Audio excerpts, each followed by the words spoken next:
Okay, we think if it's quiet, we'll be able to hear. Thank you everyone for coming. That's page 2. Great to see everyone this evening. I'm Daniel Septimus. I'm the CEO of Sefaria, and it's wonderful to be here to celebrate the launch of the Rabbi Sacks collection. The Rabbi Sacks collection went live on Sefaria late last year. It already features 12 works by Rabbi Sacks, including his beloved Haggadah and his classic Covenant and Conversation Parsha series. Thanks to a very generous gift from the William Davidson Foundation, eventually the Rabbi Sacks collection will feature all of Rabbi Sacks's works published by Koren. I'd like to extend a big thank you to the Rabbi Sacks Legacy and to Koren for their wonderful partnership in this project and this evening. It's really extra special to be here at Thrive, so thank you to Josh Kushner for hosting us. In late 2013, Sefaria actually held its launch event here at Thrive. And while there's unique excitement and a buzz of novelty when a new project is born, the resonance of a night like tonight can only really happen from rich relationships developed over many years. Sefaria has been a communal effort, and many of you in this room tonight have been along with us for the whole ride. Many of you were here that evening, and it's pretty amazing to reflect on that. And Rabbi Sacks was also one of our earliest and most enthusiastic supporters. When Rabbi Sacks wrote a testimonial for our very first fundraising deck in 2013, all that existed of Sefaria was a vision and a prototype. Today, less than 12 years later, Sefaria is arguably the most visited Jewish library of all time. I'm saying that here tonight. I think it's probably true, but anyone can feel free to push me on it after that. In 2023, an average of more than 750,000 unique individuals use Sefaria every month to study Jewish texts. Our digital library contains more than 300 million words of Jewish text, Tanakh, Mishnah, Talmud, Kabbalah, and the opportunity to add Rabbi Sacks's works to this library is truly humbling. We're grateful that you have joined us to celebrate this milestone. Sefaria has accomplished a lot, but our work is generational in scope and scale. We want to maximize the impact of Torah in the digital age, and that work is just getting started. AI is the latest technology to offer us unique opportunities for making Jewish texts more accessible. And later this year, we'll be announcing a major project launch facilitated by generative AI. The digital age has just begun. We often say that 99% of what Torah will be in the digital age has yet to be determined. What will it become? Tonight we will spend some time thinking about one aspect, the future of books. So I'm going to turn things over to Josh Foer, who will moderate this evening's panel, which features a distinguished group of Rabbi Sacks scholars.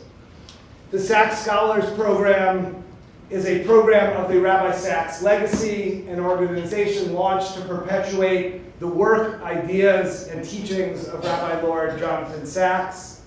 And to paraphrase that guy from Hair Club for Men commercials, if you remember, I'm not just the CEO of Sefaria, I'm also a board member of the Rabbi Sacks Legacy. Both organizations have many needs and many opportunities, so feel free to find me after, or anyone else involved in our organizations to learn more. Josh, thanks for being here. Probably needs no introduction, but I'll give him a little one anyway. Josh, first and foremost, is a huge mensch.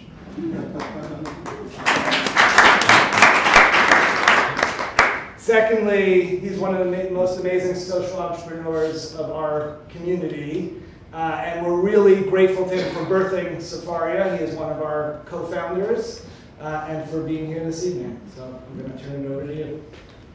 I know you said I was a mensch, but can I get in a joke about how nobody would ever accuse you of being a member of the Hair Club for Men? Love it, of course.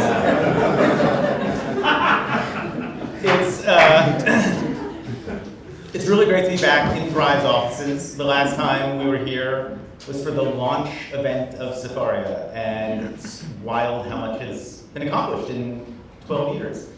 And I really just, first of all, want to express my gratitude to Josh Kushner for not only making this space available to us at the beginning and now for this event, but for being one of the really early and greatest champions of Sefaria from practically day zero. And it's fitting to be having an event that is honoring the legacy of Rabbi Sacks, because he was also one of the earliest champions of Sefaria at a time when he really had no business being as enthusiastic as he was. Like, we were a couple of pishers with a pipe dream, and he was out there championing us, and he invited me to have breakfast at his home when Sefaria was like nothing.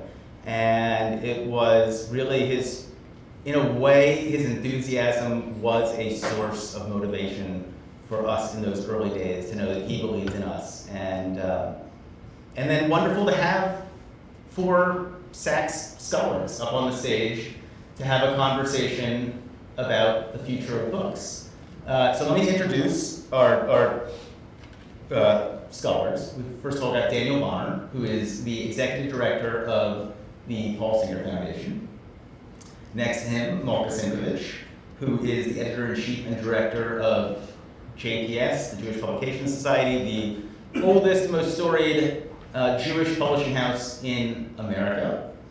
And we have Aryeh Grossman, who is the director of development of Koren, the most storied Jewish publishing house of the other side of the Atlantic, and increasingly here as well.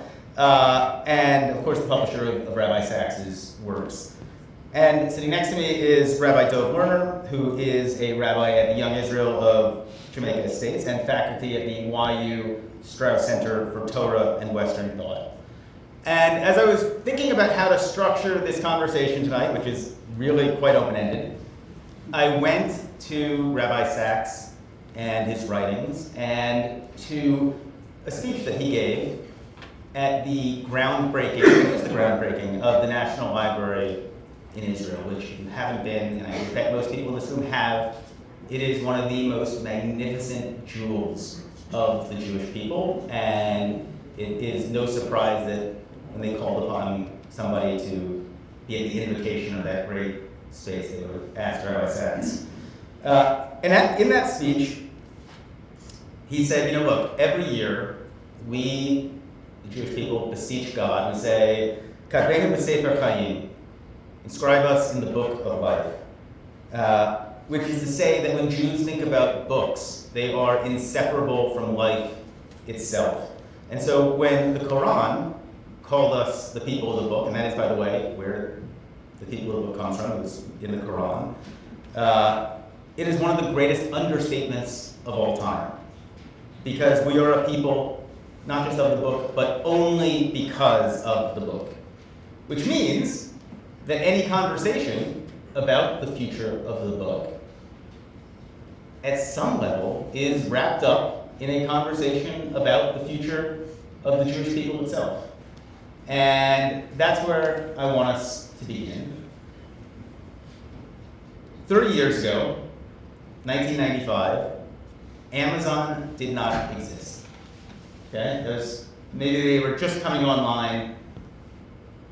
I want to ask you 30 years from now to imagine what will be different about books. I'm going to ask each of you for one thing that you think will be different about books 30 years from now, and what you see in the culture today that might be a leading indicator that would lead you to think that that future is going to come to pass. Can I start with you, Rabbi? Excellent. Can you hear me? Thank you. Great question. I don't have a tremendous record on predicting the future, but as the only rabbi on the panel, I'll start with a joke about rabbis. I'm sure you're familiar how many rabbis it takes to change a light bulb. Change. So, thank you. What I'm willing to bet with quite a large amount of certainty is not how books will change, but how they'll be the same in 30 years, which might be even more radical as things change at a breakneck pace all the time. In that the most central book of Jewish life, the Hebrew Bible, as it is preserved in the scroll in the Holy Arks, I'm willing to bet they will still be the same. They will be unpointed, they will be contained on parchment with wooden handles behind sacred curtains. And the leading indicator is about 3,000 years and they're not having changed at all. With all the innovations of the printing press and the codices 2,000 years ago, and despite where AI may miraculously take us, I'm willing to bet with almost infinite certainty that even in 30 years, in another 3,000 years, at least that part of the book world will be the same, which may be anchoring and comforting as we are surrounded by so much change.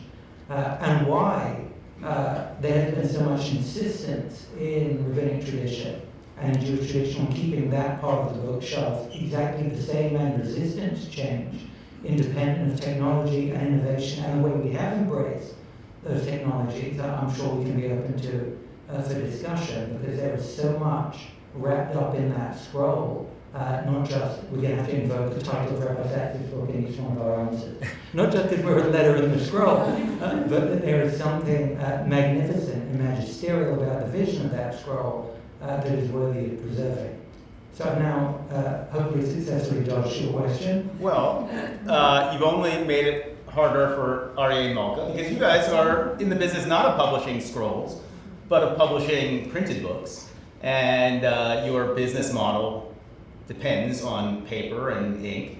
And I'm curious how you are thinking about the future of the book as people involved in the publishing of printed books. Oh, great. First of all, it's great to be here. Thank you all for coming. It's wonderful to be in this space. I've never been here before. Can you all hear me? Okay, now it works. All right, great. By the way, Rabbi Lerner, the first time I heard that joke about change, and it was told to me by a Catholic priest who asked me, how many Catholic priests does it take to change a light bulb? And then dramatically waited for 10 seconds and then said change, which actually testifies to something pretty interesting, which is the way in which ideas hop from one community to another community. And maybe that's exactly what we're talking about tonight. How do ideas hop from books to podcasts to TikTok videos and then back into the books? And this is really the question. What kind of mediums are we going to be using in 30 years, and why will we be choosing those mediums? And of course, what mediums that we can't even fathom will exist in 30 years. I want to be a snob about this because of my job. And I come into this space and this conversation not just as the editor-in-chief of the Jewish Publication Society, but also as an author who's personally invested in the future of Jewish books. And so I want to say anything that takes a huge amount of effort, not months, but years to craft and revise and restructure and edit, anything that takes a huge amount of effort is going to be correlative with the lead ideas. This is what I want to say, is that if it's harder to write a book than to issue, I don't think anyone's ever said issue a TikTok video, but if it's harder to write a book than to produce a TikTok video, one would maybe assume that books are at the hierarchy, at the top of the pyramid. And yet I do have a voice in my own head questioning that logic. I don't know if it's true. I'm curious to hear from my fellow panelists, but I do think that what is harder to do generally protects the best ideas that we have to offer. And so I'd like to put it out to my fellow panelists and hear what their thoughts are. First of all, it's really amazing to be here, and just to thank again to join the Rabbi Sacks Legacy, and also to Sefaria, to Daniel, for making this event happen. Thank you all for coming. I thought about this a lot, and I think that what I found was particularly interesting is I think if we were sitting here in this room in 1995, and I was looking a little bit back at 1999, because there was a lot of talk in 1999 before the millennium about like where are things going to be. And I think if you ask someone in 1999 or 2000, where will books be in the year 2025, I think most of us would say they will not exist anymore. There won't be books, no one will be using anymore. We're all going to be using CD-ROMs for everything. And yet here we are in 2025, and my kids use CD-ROMs to make like things that hang in the car. They don't even know what else you would million a coaster. If my Israeli kids are worried about leaving marks on the table. So I think it's interesting and kind of reflecting a little more on what Rabbi Lerner said. I think the past, in a way, kind of formed the future in that 25 years ago, 25 years on, books are still going strong. And I think that we have no reason to suggest that their staying power won't keep them going. How they might be different, I think, is in two possible ways, possibly contradictory. I think there will be more books, and I think there will be less books. What do I mean by that? I think there will be more books in the sense that the possibilities that are opening up now enables anyone who wants to write a book to basically write and publish a book. And I have the pleasure of receiving, I am at the end of the submissions-e@korenpub.com email address, and I know that anyone who wants to write a book will write a book.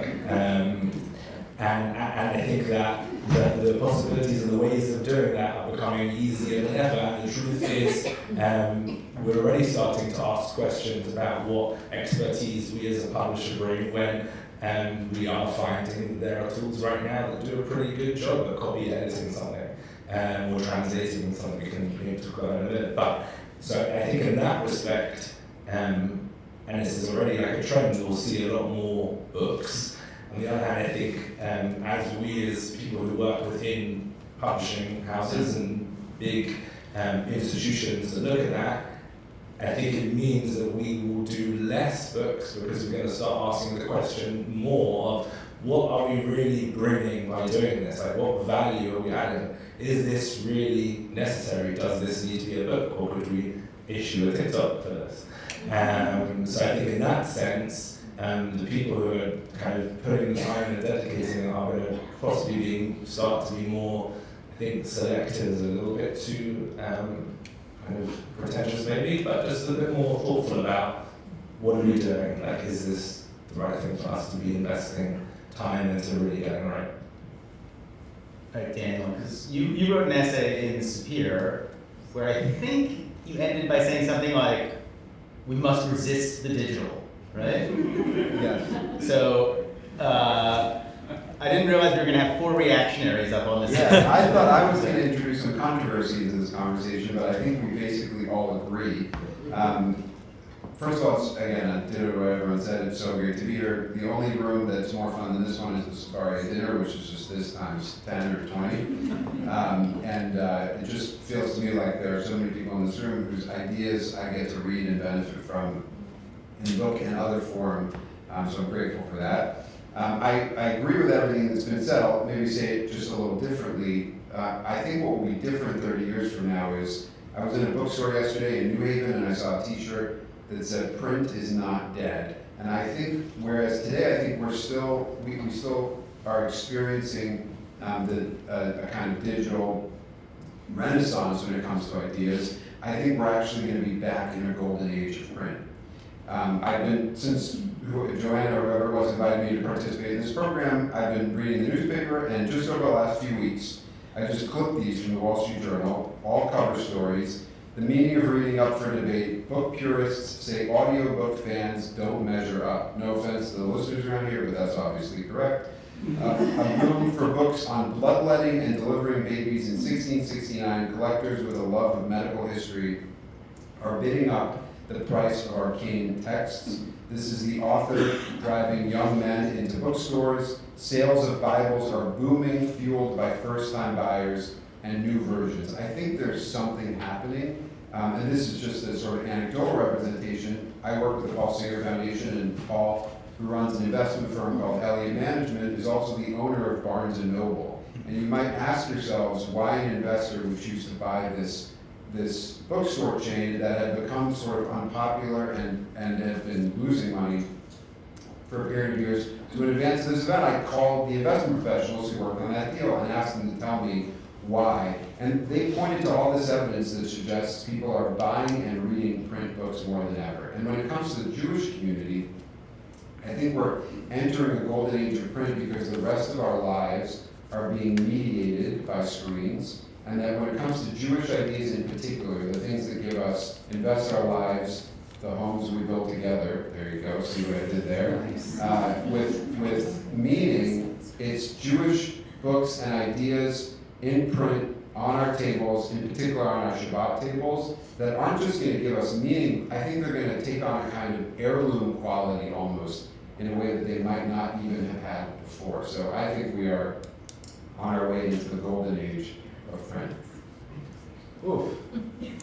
I wasn't expecting to be in this position, but I don't agree with you guys. Let's hear it. No, listen, there's nobody who loves books more than me. I just opened a Jewish bar in Boston that is filled floor to ceiling with books, print books. And no screens. And no screens, no iPads with Sefaria, although we can talk about that later, Daniel.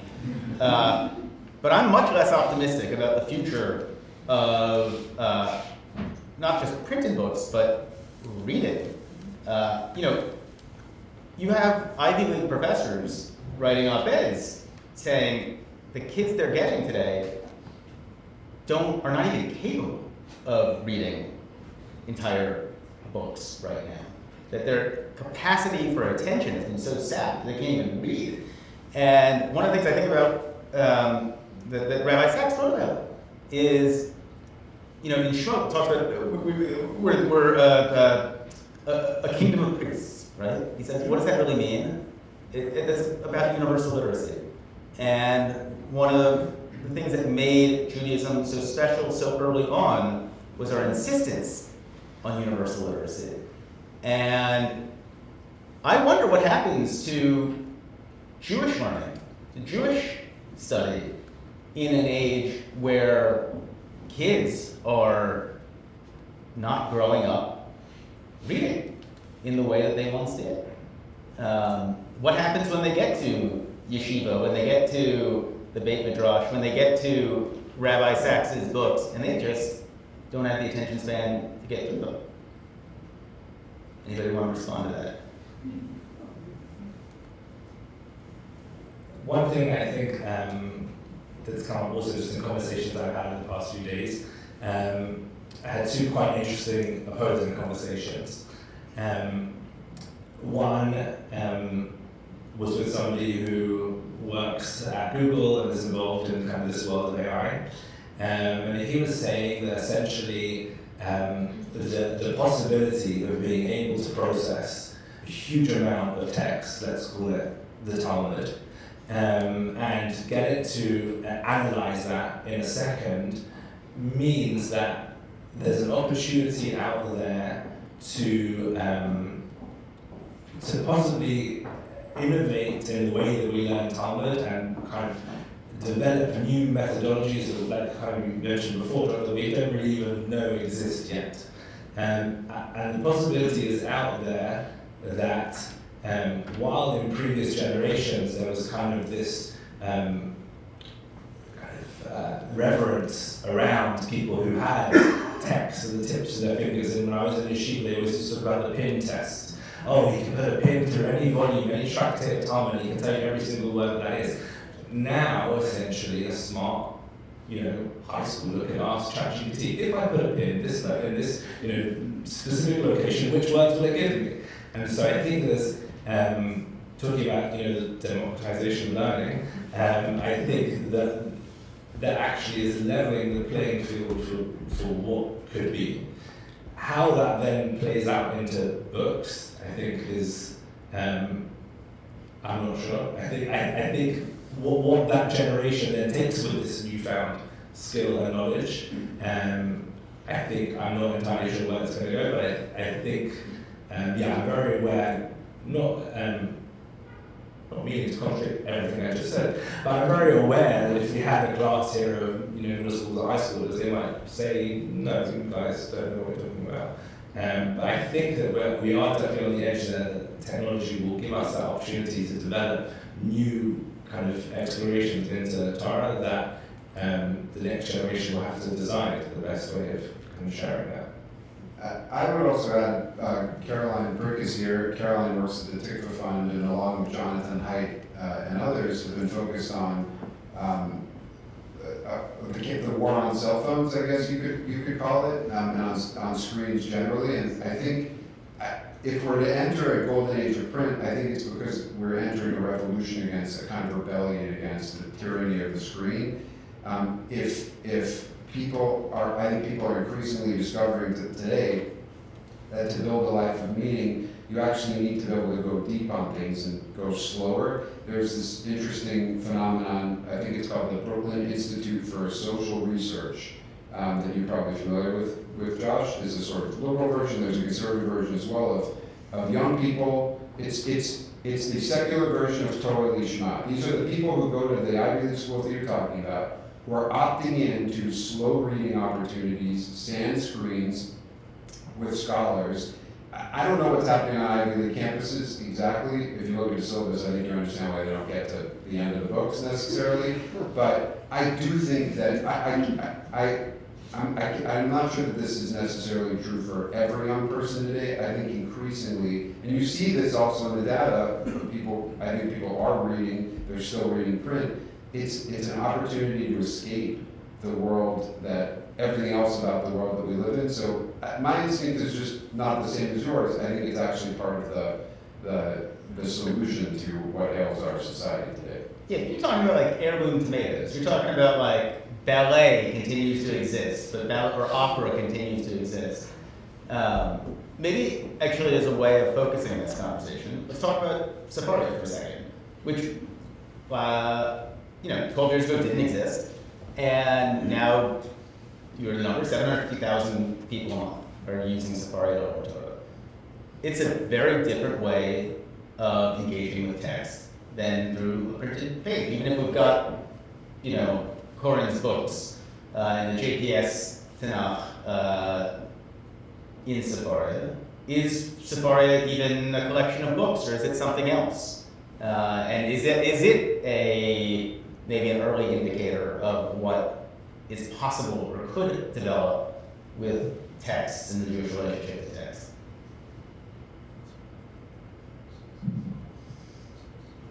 I guess I'll be reactionary again.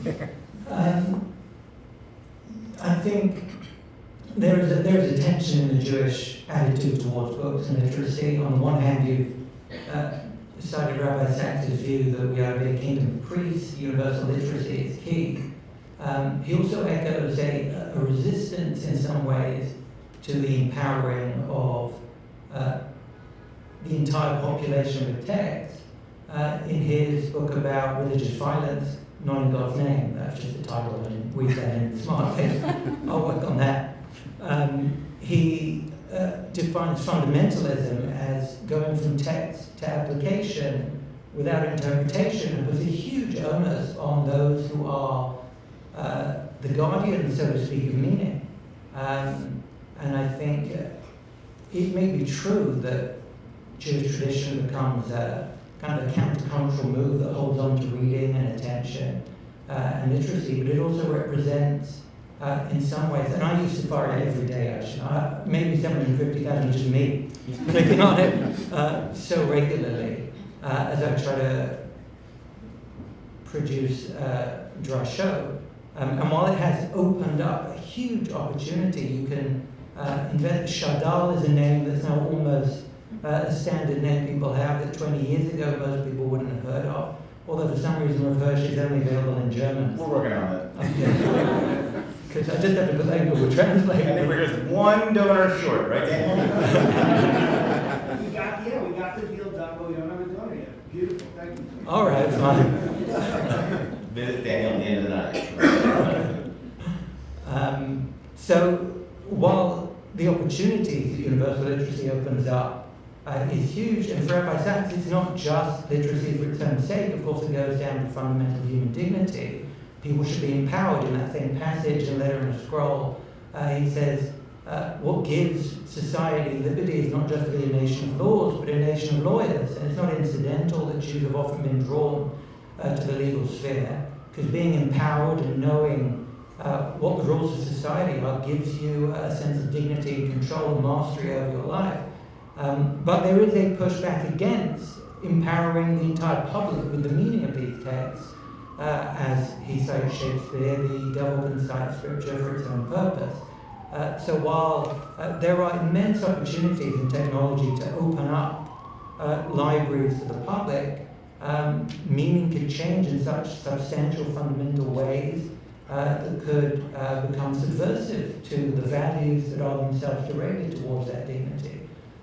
So maybe there is something to be said in favor of this reactionary kind of restraint or resistance to technology being delicate and subtle. In fact, I was going to mention the scroll earlier. Josie Foer, who was a Sephardi rabbi and a scholar based in Brooklyn, notes that there was a conscious decision. It wasn't just rabbis don't like changing things, which is probably true, but the decision not to embrace the Codex, which is the book that we all use and hold all the time. And it does beg this belief almost why the sages didn't embrace the book. It's so much easier to hold in your hand, it's so much more universal. When you've got a book, you can skip around. No one will get a Torah scroll out if they wanted to just read. You can't go to Dvarim and then back to Vayikra and then you're stuck in one spot. And Josie Foer points out that the sages were trying to insist that we are anchored in our reading, that we focus and we read slowly, and that we feel like this is a self-referential document and not something that we can scatter around and move around. So maybe resistance to change is helpful in the aim of this dignifying project writ large. The scroll also insists on being read publicly. But at the same time, we're the last people on earth still reading from scrolls. But we did embrace the Codex, right? And we did embrace the printing press. And we have embraced digital technologies. And we've always, I also, by the way, believe we'll be the last people on earth still reading from printed books because of Shabbat and Yom Tov. That's true. But we've had an ambivalent relationship. When we both protect the past and move forward. I want to invite you, Malka, to say a word. Yeah, sure. Thank you. I don't know, looking at the ancient world, that there was a meaningful separation between the world of the oral and the world of the written text. I think that comes later. That comes in maybe the 2nd or 3rd century. But like you just said, in the era of the prophets, they would read from a scroll, but it was a public experience. It was in the open sphere. And the point was that you would read out loud to a crowd, and they would try to memorize it, and then take those teachings and then repeat them over, often, I'm sure, with many errors, to their family and friends, and so on and so on. And then ultimately someone would find those words appealing and then record it again. So you're in a cycle for centuries. A cycle of recording and hearing, and it doesn't become teased out until the Common Era. But I do want to point out that I think that there's a huge anxiety in the ancient world, as Rabbi Lerner said, about the written text. And the reason is, I think, is because there was a fear that it would overly stabilize the tradition. And it was the oral tradition that was generative, that was considered to give rise to interpretation. And there was a fear, if you write things down, that we're going to become stagnant, we'll lose our creativity. But as the world was moving in that direction, and the rabbis had to create a normative system of practice that was practicable anywhere in the Roman world, they adjusted, and they were flexible, and they were malleable, and they faced this new future bravely, and they started writing things down. And the fear that these traditions would become stagnant, immobile, and would kind of stymie the creative mind was unfounded in the end. it was a written text that could be portable and transmitted and generated in its own unique way. So like you say, I think that one of the reasons, not to sound too, overly positive, God forbid, but one of the reasons I think that we've managed to survive over the millennia is because we've been willing to experiment and meet those new frontiers despite our fears and anxieties about these new technologies. So the technology once was the book, and now the technology is what stands in tension with the book. Well, let me ask you then. Okay, so we are the people of the book. Is that even right? Because, I mean, until 200 years ago, if you said, what is a Jewish, all Jewish literature was commentary on the Torah, effectively, right? It was in conversation with a set of ancient texts. Philip Roth didn't exist, Saul Bellow didn't exist, there weren't Jewish novels, there wasn't Jewish nonfiction. It was the stuff of Sefaria. And one of the things that we felt when we were starting Sefaria was that actually, the idea of the Jewish bookshelf, of this being a collection of books on the shelf, is kind of weird. Because in a way, it's actually something else. It's a conversation. It's, in fact, you open up a Gemara and look at the Dov, and you say, that's a really interesting technological solution to how to arrange this material, or it's like that's interesting, but it's not a book like most books are. And so I wonder if, are we really the people of the book, or are we the people of the conversation, the people of exegesis, the people of something else that actually not only can survive, but can thrive in a post-print world, even if we're still, reading our treasured heirloom tomato books on Shabbat and Yom Tov? Daniel. I would, so I guess I think about Sefaria. I would answer that question and the one before it. When I think about Sefaria, the way that I use it is about breadth. I have an idea, I see it in one place, and I want to explore all the other places in Jewish tradition that it appears or that it's in conversation with. And that's a beautiful way for this technology to benefit our community. And then at the same time, if I look at a physical book and I surrender to the logic of that page, I have a completely different experience. That's where I go deep. That's where I slow read. And I think we need both. As we think about our learning, our community engagement, in that sense, we're both the people of conversation of ideas, and we're the people of the book. That there's a kind of surrender that happens with physical text. I guess I would also say that, and maybe we can talk a little bit more about books as sort of symbols, the technology of books as symbols, before we even read what's inside of them. There is something about books as shared between people, gifted between people, sitting on shelves alone, that also have an amazing power. And heirloom, you joke about heirloom tomatoes, but I'm not sure yet how I'm going to pass on at 120 my Sefaria membership, subscription. We'll figure out a way for you to put it You'll monetize. I'm sure Yeah. you'll figure out a way, but I do know the books that I'm like. It's so funny, not funny, it's scary. Obviously the tragedy in Los Angeles over the last few days, and my wife and I were sitting around just obviously worrying for all the people that we knew there, and saying, like, God forbid this happened to us, like, what would we take if we had to run out of our homes? And for me, it was only books. That's it. Because, which she did not necessarily think was the best plan of action, but so I'll pack a go bag in advance, I guess. But I think that for me, at least, there's something powerful about this physical object that sits on our shelves that sends a message. And I'm happy to say more about this, but I'll just leave you with one quick idea. The Lubavitcher Rebbe, many people are familiar with the Lubavitcher Rebbe's famous campaigns, Shabbat candles, tefillin, you're on the street, are you Jewish? He had another mitzvah, another campaign, that was called Bayit Malei Sfarim, encouraging Jewish people to have houses full of books. The reasons are numerous. One, because they sit on the bookshelves as reminders of what's inside of them, of what we're supposed to learn, that we're supposed to learn. That having books there is a fulfillment in some way of the mitzvah of writing a Sefer Torah each of us is obligated to do. But there's something really interesting, like you run to the Chabad rabbi on the street and they say, are you Jewish? And they hand you tefillin or Shabbat candles. But I have this dream of you running into a Chabad rabbi and they say, are you Jewish? And you say yes, and then they hand you a box full of books. And in a sense, Sefaria is giving people that gift in a different way today. They're but each in their own way. One in a digital sense, at 3 o'clock in the morning when you're clicking around on the internet and you encounter the box full of books. In another way, it could be on 57th and 5th when you run into the Shliach. But each sits on a shelf, a digital shelf or a real shelf, until you're ready for it.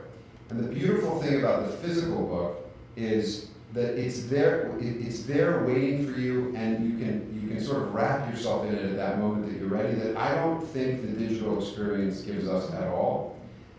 So anyway, that's an idea that I hope somebody here will run with.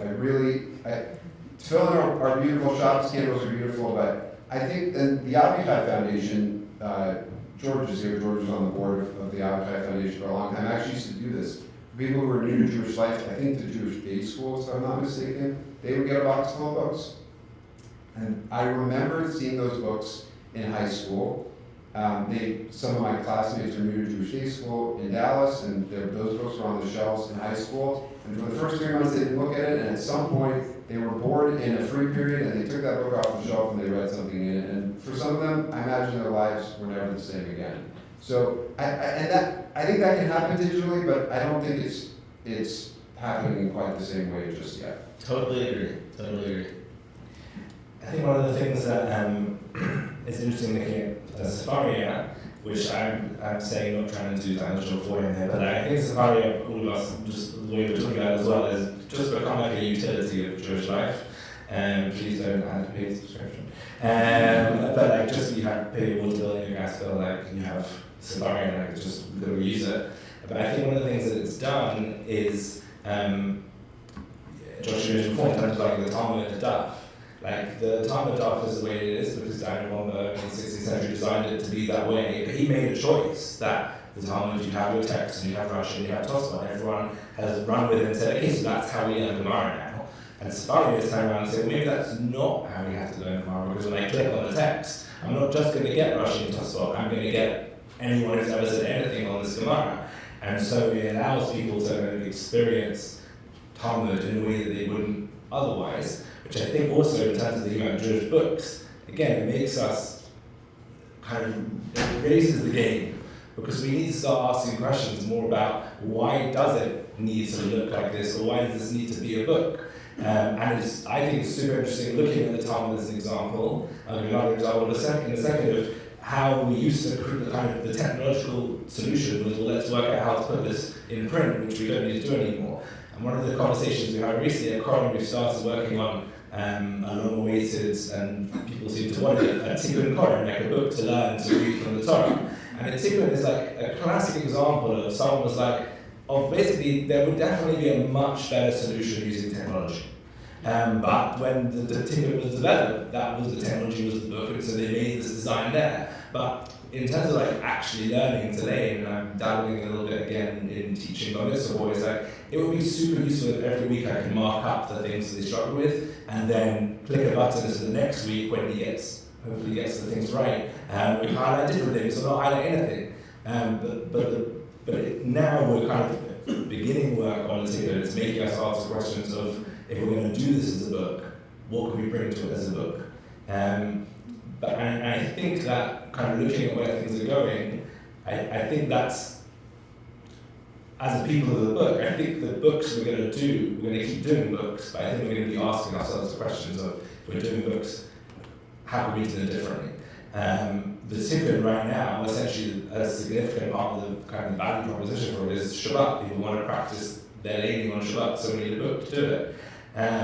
but it has been niggling me a lot that I don't think, I'm pretty sure, I'm used to hear coming from Barcelona, but I'm pretty sure that Jews are not keeping the book business. I mean, we like to control the media, they say we control the media, but I don't think we're keeping the book business in business. I've actually heard the number that 40% of trade hardcover books are bought by Jews. Okay. I don't know if that's true, but it's like we should keep that alive. Like if that's not true, we should still tell people it. But we're not there quite yet. But I think in the same way kind of the print market is also going to change. I think that as we've always done, we'll look at the way that this media, books, is developing and think, well, what should our Jewish books look like? It might be that we've done enough versions of the Talmud now, or enough different kind of variations of the Talmud. Maybe we need to look at other places where we can bring value to books, or other kinds of books that aren't Jewish books, but just not the books that we've done in the past. Dan, am I allowed to talk about the NLI thing? Yeah. So It's too late now. we're gonna do hopefully in partnership with the NLI, right? It's gonna happen. It's gonna happen. Daniel says it's gonna happen, which means it's probably gonna happen. A contest to reimagine reimagine the Dov with all of the power and Sefaria behind it, but let's invite the world's best designers to create. If Bomberg had one user interface, right? What are the other user interfaces that are possible and digitally? And so that's a project that's coming hopefully in the next 12 months? Ish? 36 months. 36 months. Just to mention, to give credit, obviously the exercise has been done, as in before, of Steinsaltz famously kind of reimagined the Duff, and took a certain amount of flack for that. And hopefully you guys will be. Oh, we'll get flack. That's okay. We're used to it at this point. Was there something you were going to add there? Oh, I just don't like people of the book. I just don't like it. I like books, and I like people. I just don't like people of the books. I worry that it sticks us in the past, and somehow it makes a claim to separation that contrasts us with Christians and Muslims and other people of other faiths who have books that they care very much about.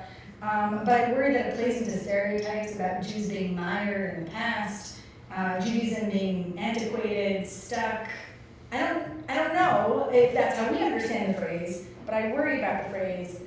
So people of the book, I don't know that speaks to the vibrant, living, creative world that we're always reproducing. I think we're people of the covenantal relationship who produce great new ideas in every generation, and one of the ways in which we put those ideas out into the world is books. So that's my tagline. Well, I like that. Did you want to add something? Sure. I also like people and books. I don't mind people of the book. I think maybe it's worth introducing that, of course, there are different kinds of books. The original conception of Jewish books was precisely to push back against what Malka, by the way, comment off, everybody, please, is noting that books can often have this sense of being static and frozen and petrified in time. And there was a rather seminal essay written in the 70s by Aryeh Grossman contrasting Homer's Odyssey and Akedah Yitzchak, the Binding of Isaac, as two radically different conceptions of what text can do, with the Homeric style being a completely absorbing experience where you become passive. If anyone has ever used Netflix, that's what the Homeric style was. You would sit and the book would produce every single detail, emotion, color. You would be just absorbed as a passive observer to this story, like you do when you watch TV and you get absorbed, and then time flies and it's over, and you contributed nothing to the experience, and it just washes over you. And the biblical text never ever does that. And I remember when I first read this essay, how it struck me. We have no idea how Abraham is dressed during Akedah Yitzchak. We've got no idea what the weather is like during Akedah Yitzchak. We've got no idea how he felt during Akedah Yitzchak. Are there birds? Are there trees? And this is, of course, why art history in the realm of biblical thought is so rich, because you can take a million different views, and Sefaria, of course, exhibits this by just clicking on a verse and you get 14 different readings of what is happening. And of course, the conception of the Jewish book is not to be stuck and petrified, but to give you a text that forces the reader to engage and contribute and participate. It is impossible to read the biblical text without either being bored, because it just said, and he said, and he said, and he said, or without contributing something to the story as a group or together. So I'd say, on the one hand, there are of course different kinds of books, so we can be the people of that kind of book that is creative and participatory and future-facing and looking for more voices. And the second thing I can't remember. So, over to you. Got to write it down in a book. That was the problem. Rabbi Sacks actually comments on that in the National Library speech that Josh mentioned, the difference between Greek and Jewish books and ideas. One is kind of stuck and unchanging, and Jewish ideas. He quotes the pasuk Kol Gadol V'lo Yasaf, which could either mean, as Rashi points out, that a voice sounded once and never again, or as the Targum translates it, pasak v'lo, that it sounded and never stopped, and that's the conversation that we continue to be a part of. And what's amazing about Sefaria, I would just add in terms of books and publishing, I don't know much about the programs. I know enough to know that Sefaria is commissioning authors to develop new ideas and begin to publish. I assume on Sefaria also, I hope some of them will be published in physical form as well. I can say in the work that we do at the Singer Foundation, we often invest in authors, supporting. It's expensive to write books, especially good books. And to Aryeh, to your point, a colleague often says books should be long-form pieces. Long-form pieces should be 800-word op-eds. 800-word op-eds should be Facebook posts. Facebook posts should be tweets, and can go on from there. I think we are, and I think we're entering a moment where people are going to be more, hopefully publishers more selective, people more selective in terms of the quality, as everybody can just write anything at any time. The platform that Sefaria offers as an on-ramp for authors, of lowering the barrier to entry as an author, I think is critical. And through that, we'll discover new voices who might have sent Aryeh an inbound manuscript in the past, but for the most part, unless they were extraordinary scholars and writers like Malka, wouldn't have gotten published probably, and been recognized early on, and we missed out as a community, I think, before. So in that way, I think Sefaria is opening up the baby drush in an important new way. Thank you for that. And I will say, I think this is the early days, and I'm of the opinion that 30 years from now, the world's going to look very, very different when it comes to publishing and reading, and it's going to be for the worse and it's going to be for the better. But the one thing I'm certain of is that Jews will be at the very forefront of not only bringing that world into existence, but also protecting what is so essential about the world that has brought us into existence. And I want to thank the four of you for sharing your thoughts, for bravely being up here, having this conversation, and thank all of you for being here tonight to be with us. And with that, I think we'll open this back up to like some drinks and snacks and hanging out. Some food, and thank you for coming. Thank you.